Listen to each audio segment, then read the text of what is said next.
So a wide range of issues here in which essentially he's trying to sell America's foreign policy to the American public.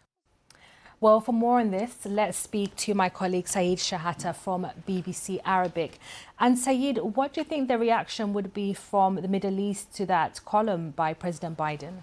Will be welcomed since the Egyptian president, the Jordanian king, and other Arab leaders, and even in the summit, the emergency summit happened in Riyadh for the Arab and the Muslim countries.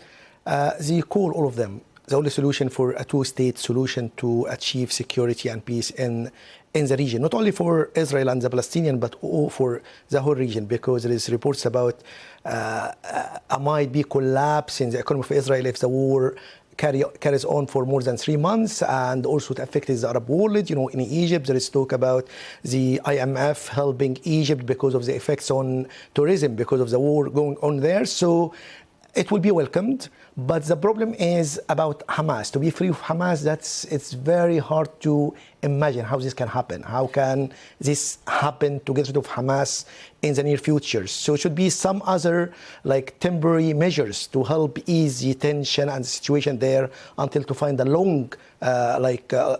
long-term solution for the problem. But a two-state solution is welcomed, and I think is the only solution according to President Biden and the other leaders in the region.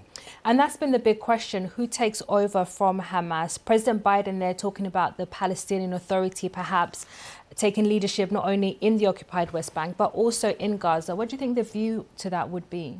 It will be welcomed because, like, no Palestinian wants war with Israel. They need peace. They need their state. I think once the state is established, I think there will no be excuse for any attacks against Israel. Even within the ideology of Hamas is obliterating and destroying Israel. But once come into politics and have like kind of a shape that help the Palestinians to have their future and they have like their stability and their security, I think there will not be place for any like attacks or any wars. So I think a two-state solution is a very as the only solution and the efficient one.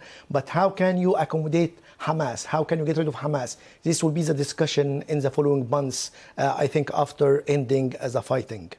Thank you very much, Saeed Shehata from BBC Arabic.